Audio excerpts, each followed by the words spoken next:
Oh, we are live. Hey, this is Sharon Hutchison-Jola. Welcome to our Google Hangout Legacy Leadership Group. This is our book club. We do this every Wednesday night, and we are reading Your First Year in Network Marketing by Mark and Yarnell, or by Mark and Renee Yarnell. I'm going to make sure that I have the right link loaded up here in the group page, so hold on just a second. I'm going to be doing that for a minute.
Okay, so I just posted the links. I'm going to continue and start reading now because this is recording and I want people to be able to listen to the playback. So I know there's a little bit of dead space here at the beginning of this recording, but that's all right. So what I'm going to do is screen share so you can read along with me. And that is essentially how this is going to work. So hold on just a minute.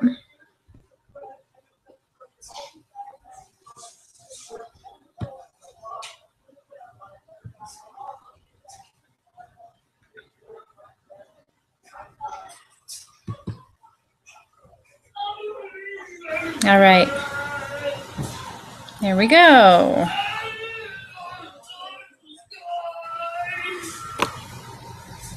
So we are reading and starting on chapter 1 right now. We went through the introduction last week, which was sort of an experiment to make sure I could figure out how to do this. And I believe it's all set up good now. So chapter 1 is ignoring the rejection rocket. Anybody who does tune in, you're more than welcome to place any comments in the group chat or broadcast here on the Hangout. I'll be taking a peek at that window as I'm reading. So here we go. Ignoring the rejection rocket. Make rejection your ally instead of your enemy. Network marketing is one of the most fun and rewarding businesses in the world, but eventually all network marketers are faced with certain widespread and universal challenges. No matter how long we participate in multi-level marketing and no matter how successful we become, there is always a possibility that we will be shot down temporarily by the most prevalent and dangerous weapon of all, the rejection rocket.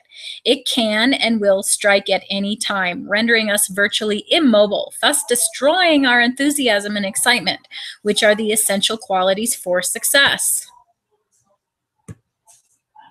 Rejection by your spouse.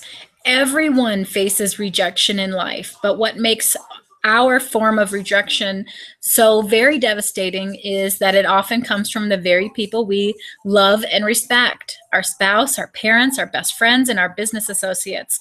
We are convinced that rejection causes more people to fail in MLM than any other factor, and often they fail literally before they ever begin because their approach is from the head, not the heart.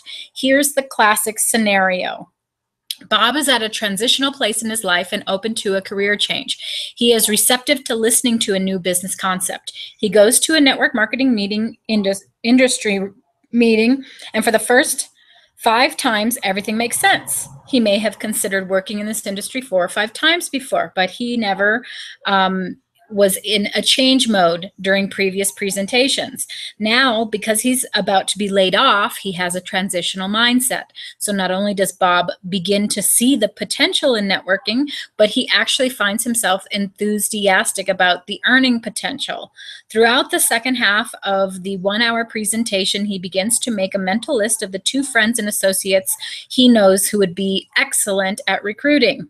Now let's look at 2 possible outcomes. Regardless of whether Bob actually signs up or not, he's about to be attacked by the first adversary in this business. And unless the person conducting the presentation prepares Bob and the others for what is about to occur by presenting certain facts, at the end of the first recruiting interview, Bob is going to quit before ever he begins. Later, we'll return to the particular details of the story, but first, let's see what happens to Bob once he leaves the presentation. In fact, we'll examine several scenarios. Because the timing is right in his life, Bob is excited, and because Bob knows several people who will be naturals at recruiting, he can hardly wait to break the news to them that he has found the ultimate opportunity. If the person who introduced Bob to MLM is one of those folks who signs up people at the first interview, Bob may actually fill out a distributor agreement promising to come back on Saturday for training. More than likely, he won't be asked to sign up at the first meeting, but will instead promise to think about the business and call the presenter back with his answer. However, unless the recruiter carefully prepares Bob for the rejection, Bob is now set up for failure. He's excited, though he might not have admitted that to anyone yet, but Bob is about to be blindsided by the rejection rocket, an inevitability seldom explained properly by most recruiters.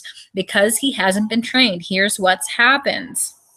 First, Bob corners his wife. He's really excited, and the conversation goes something like this. Honey, our worries may be over. I think Phil has given us a gift from God. You remember how I explained the cutbacks at my company and how I told you I could actually be one of the future fatalities? Yeah, Bob, but don't you really think after all these years that you could get laid off? I mean, you weren't serious, were you? His wife finds this inconceivable.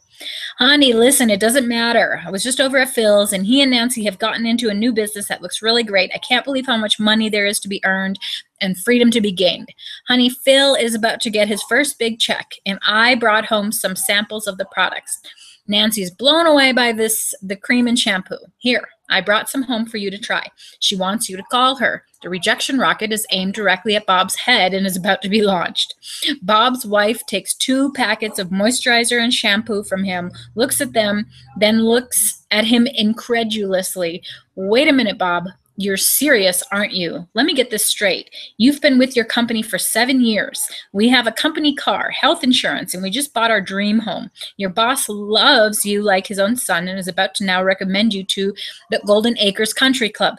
They lay off a few lousy executives, and now you're seriously thinking about giving up a legitimate career and all of those years I've suffered to put you through your MBA program to do some pyramid scheme? It sounds about right, right? Please, Bob, tell me this is a bad dream. Tell me I'm not hearing you say this. Bob grins and reaches out to touch his wife's arm, and she jerks it away, snarling like a corned wharf rat. He hasn't seen that look on her face since he accidentally backed over the puppy last summer. No, honey, you aren't listening. We've got a chance here to get in early. We can be earning over $20,000 a month in a year. Do you realize how many hours I've been working? The baby cries when I pick her up because I'm virtually a stranger. They've laid off 35 men and women this quarter, and I could be next. Honey, look, I'm telling you, Phil and Nancy are our friends. They aren't. Oh, come on, Bob, interrupts his wife. You yourself has said that Phil is irresponsible. He failed at the tire company. He failed at the life insurance. Then he tried that stupid greeting card deal, and we both laughed at how dumb that was. Bob, you're not thinking straight. She softens and launches a new tactic. Bob, honey, we're set. You said to yourself. And besides, what am I going to tell my parents? That you left your company to sell shampoo door to door? Bob has just heard the same spousal arguments that countless other men and women have heard over the years. It could easily have been Bob leveling the same objections at his wife, who just returned from her first serious network marketing presentation. Often it's the wife who is bombarded by personal affronts from her husband.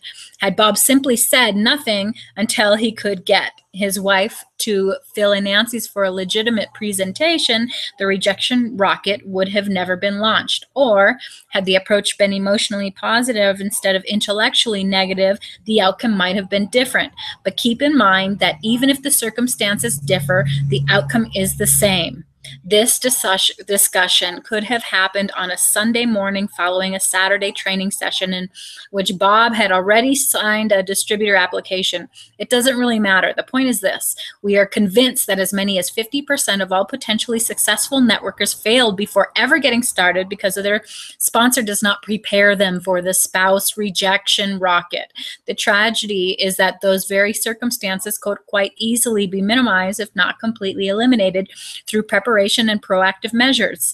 It's a responsibility of every recruiter to fully prepare prospects for rejection, then provide them with the tools to overcome the rejection. Phil should have insisted that Bob bring his wife to a full-blown presentation, either at this first briefing or at another one soon to follow. In addition, he should have said empathetically, Bob, don't try to explain this to your wife until you have more information yet. Or better yet, bring her to us. So next we'll be talking about rejection by family and friends. I'm going to check really quick here on my Facebook page because I heard a little ding. I want to make sure people have the link, okay?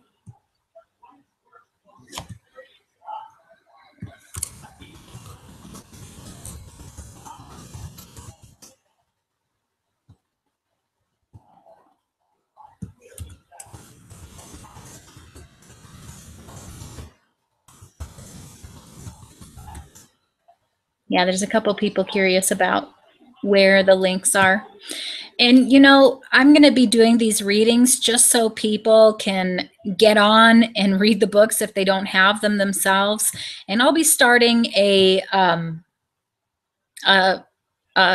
link or a thread in the Best of Jeunesse where we can discuss these chapters. So even if you're not here and aren't reading along live, you'll be able to listen to the playback and participate in the discussion. So that, anyway, that's the plan. So let's keep going. Okay, rejection by family and friends. Before presenting solutions to the previous problem, let's first scrutinize other scenarios that happen frequently. Although the participants are somewhat different, the outcome is equally predictable and negative. We begin by assuming that Bob's wife is as excited as he is about this network marketing opportunity. Let's also assume that Bob has signed up and both he and his wife have been trained and prepared for any and all rejection. Initially, Bob decides to take the lead until their new infant is a little older. His wife will join Bob later. Bob can anticipate the primary objections used by prospective MLMers and has memorized a response for each one. In fact, he's quite proud of his knowledge and is even perhaps a little cocky about his ability to overcome objections. Bob is excited about his new skills of persuasion, believing with a smug self-confidence that he can effectively counter each objection. He's convinced that in this battle of wits, his prospects are unarmed. He fully expects to win any and all debates about network marketing and provide each of his friends that his new venture is far superior to traditional businesses. Equipped with that knowledge, he picks up the telephone and begins calling his 25 best prospects, those people whom he would love to spend the rest of his life with in a partnership. Usually, one of three outcomes is predictable, so let's evaluate all three. Winning the battle, number one. The first outcome is what we call winning the battle. Bob has just gotten past his close friend's secretary and is beginning his prospecting conversation. Baby, hey, hey, hey, hey. Sorry. Okay, he's beginning his prospecting conversation. This is a man Bob has known since high school. Their lives are quite different now, though, so they see each other infrequently, but have nevertheless retained their warm friendship. The conversation begins with small talk, but let's move ahead to the actual dialogue about the business. Bob begins his approach. You know, Steve, the other reason I called is to try to set up a convenient time when you and Sally can come over and take a look at a new business my wife and I have. Steve cuts in. Bob? Sounds like one of those pyramid deals to me. Don't tell me you and Christy have been sucked into one of those scams. Of course, Bob has been trained, albeit improperly, to handle objections, and he's armed for the battle.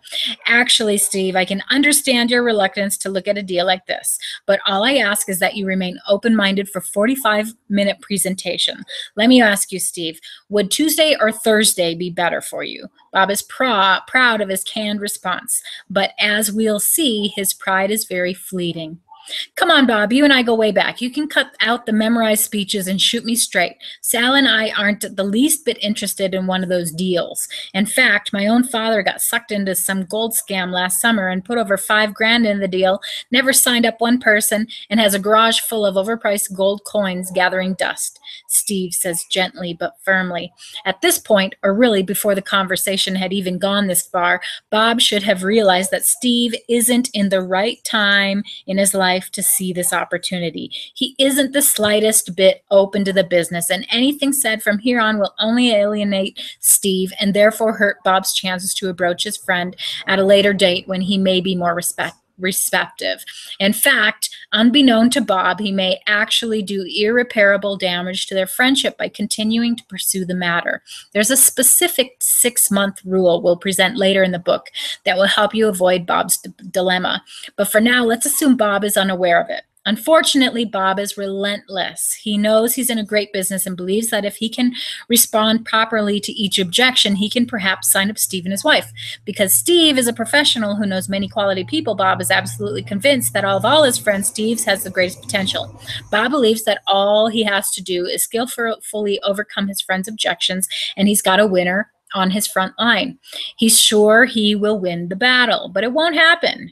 And the reasons it won't happen are simple. Steve is not in the right time in his life for a change. And Bob approached his friend improperly. In this particular scenario, the objections and responses to them will probably continue for another 5 or 10 minutes. In a last-ditch effort to shut Bob up, Steve may actually agree to go to a presentation. Of course, the chances that he will actually attend are slim to none. And this winning the battle scenario, more than likely, Bob's prospect will be a no-show. And in the long run, he will even lose the war. Unable to apply the 6-month rule, the battle will never again be waged, let alone won. In other words, another potentially great network marketer is history. It's all about the approach. And you can bet Steve will tell 10 other friends at a future cocktail party just how bizarre and frenzied their former friend Bob has become. Kiss 10 more possible new networkers goodbye. So anyway, that section's just about, how do you approach people? And when, hold on, let me get this fixed. Okay. Hey. So anyway, that section is just about, how you approach people and what you're going to say to them and when to know the opportunity just isn't for someone. We run into that plenty in this business with Janess. So keep that in mind as you're looking at people to prospect. If someone is not in the kind of position where they'd be open or receptive to a new business, don't push it, because you're just going to drive them away and they may just not be interested. So anyway, the next section is called positive negative. Let me get on there.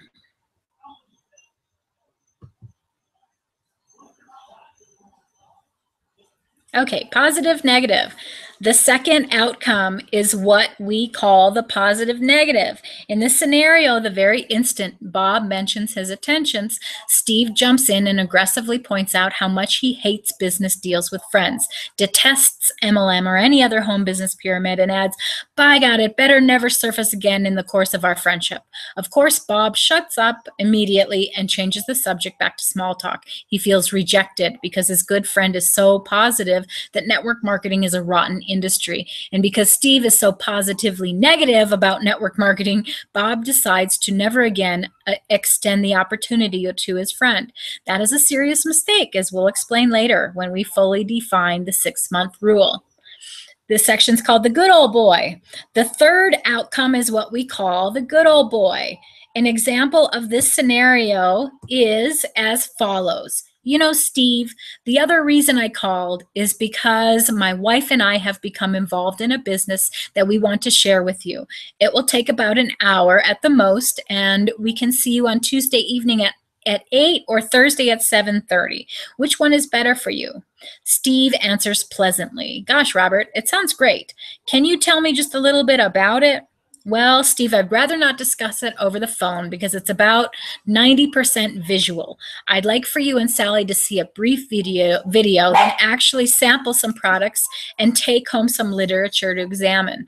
But I can tell you that this company is expanding globally, and they're looking for brand new recruiters and trainers who have always wanted to earn over $25,000 a month. My God, Bob, Steve excitedly responds. $25 a month? Woo, I can tell you right now, we are always open-minded to new opportunities, especially when there's that kind of earnings potential. I think Thursday would be our best bet. What time? This last scenario is actually somewhat common when new distributors are calling friends. In MLM, we refer to friends as one's warm market because most family members and close friends do not want to reject you. They will often agree to things they don't really want to, just to be warm, hence the terminology. But we can assure you that often as many as half of all warm market appointments, and by that we mean friends, family, and associates, who commit to coming to your home for a private business presentation will not show up.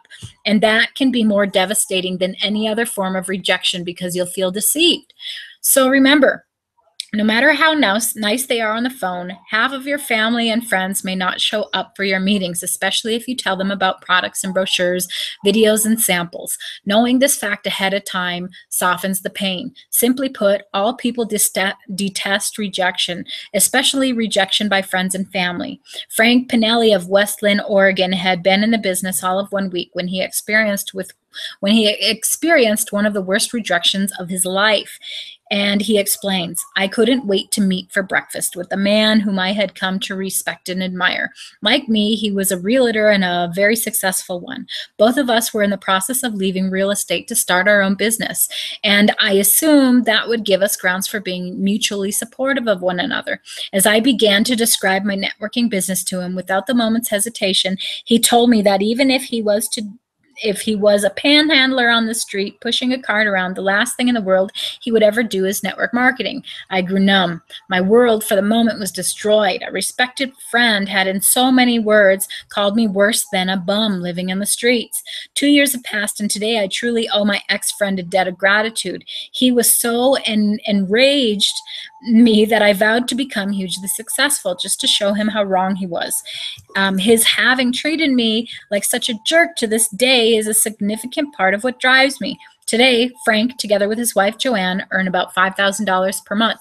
But rather than homeless, or even worse, 70-hour-a-week realtors like their ex-friend, they are both stay-at-home parents to 2 young children. In their words, they job share the business around them. Friends are often our biggest dream stealers, and once a dream is stolen, it is not easily recovered. That reminds me of something that Kevin Jagiri said on stage in Salt Lake City. He actually said, this was one of the quotes I put up on my Facebook timeline, don't let other people steal your dream away from you. You know, if you want to work this kind of business, you want to make full-time income working from home with a flexible schedule, don't let anybody take that from you. So anyway, let me continue. So perhaps once they make it to the very top, their realtor friend will decide to join them in the business. Dennis Clifton, who together with his brother David built our strongest global organization, remembers how excited he was about his future when he first signed up back in May of 1986, before any of us knew what we were doing. As I began to go down my list, I quickly realized that this wasn't going to be as easy as I had hoped. Almost every person that I called was unwilling to even meet with me. But in spite of this, my positive attitude was holding up until one morning I had a friend who worked as a disc jockey at a local radio station. I called him at work and began to explain what I was doing. His response was something I had never experienced before. He actually began to laugh out loud. Now, I don't mean a whimsical smile or a friendly chuckle. I mean a wall-rattling, spirit-crushing belly laugh. I was devastated as I hung up the phone. I'd never been laughed at quite like that before. Then all the voices began to come to me. Why in the world am I doing this? Nothing is worth this kind of humiliation. Since nobody seems to want to do this, maybe they know something I don't. If I quit now, I'll never have to go through that again. I can remember sipping into that black hole that so many new distributors never come out of when my phone rang. It was my sponsor, Mark Yarnell. He asked, "Hey, big boy, what's happening?" I responded, "Mark, you're not going to believe this, but I just got laughed at. Big time." Then I told him everything that happened, and guess what he did? He started to laugh uncontrollably. After a few minutes, when he regained his composure, he said, "Dennis, don't let yourself worry about that goober. Just send him a copy of your check in 6 months." What a great response. For the first time in my life, I understood the full meaning of the old saying, "He who laughs last laughs best." Today, more than a decade later, that man who almost laughed me out of the business is still a disc jockey in Austin, Texas. Me, I live in the mountains in Colorado with my wife and kids and run an international business with distributors in over 20 countries around the world. I have made millions of dollars since that first laugh, and I can assure you it was worth it. Let them laugh. I love that. That's awesome. Maria Perkins of Santa Barbara has been with her company for 8 years and has made it to the 3rd level of her compensation plan. She sees her role in network marketing as a conduit or bridge for people like herself who cringe at the thought of sales and recommends that her associates approach the business like professional consultants. I know Eric Warria often talks about approaching your prospects as a consultant too, so that's pretty interesting. In order to sustain herself through these years, she plays her own mental imagery tape in her mind. No matter if it was my 40-year-old baby brother smirking at my efforts, the people who swore they would show up and didn't, or even the friends who suddenly viewed me as some ex-con about to bamboozle them into my newest scam, they all led me to the mountaintop, and here I shall remain. Maria is convinced that we have to operate on our own agenda, not someone else's. May you be as fortunate as Frank, Dennis, and Maria when you have one of your friends put you down or scoff at you. Later, we will discuss the finest friend approach in order to minimize the rejection like these distributors faced. But we hope that learning by their battles with rejection will assist you in coping with your own. Fine wine can be a byproduct of sour grapes. Turn your battles into a motivational force and let that force propel you through those early rejections. Dennis is right. It is all worth it. The next section is called Preparing Your Prospects Rejection. Let me see. I have you guys, I see somebody's on here. Type in the group chat if you like. Let me know who's here. I'm going to keep reading for a little bit, maybe another 5 minutes or so.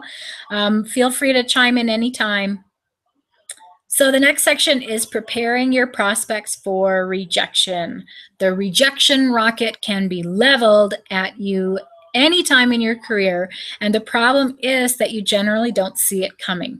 It's a stealth weapon. It can take many different forms and is frequently unrecognizable right up until impact, and then kaboom. While we certainly cannot help you anticipate every potential kind of rejection, we can definitely prepare you for those forms of rejection which are the most destructive. Avoidance of the dangerous weapons is fairly simple if you begin programming your networking professionals at the very beginning, literally during the close of the first recruiting meeting. Let's set the stage. You have just presented your business opportunity effectively by following a specific format, one will explain in a later chapter, and you're convinced that 3 of the 5 prospects sitting in your living room are tremendously excited about the income potential. They've asked all the right questions and you've answered them to the best of your ability. You've played the video very clearly and simply explained the numbers during your board presentation, handed in some samples, and finally explained that training is here at your home next Saturday at 10 a.m. You are ready for the closing comments. Comments specifically calculated to call their attention to rejection and assist them in avoiding it before they are sideswiped. We are irrevocably convinced that most people who leave the first presentation excited but never sign up for a return training are usually fatalities of the easily avoided rejection rocket. Here's how we prepare our unwary prospects. We suggest you memorize or paraphrase this for your own use, speaking in the singular or plural accordingly. Folks, I know some of you are excited about the numbers we've heard today. I realize that you will want to do your due diligence, as would any responsible entrepreneur.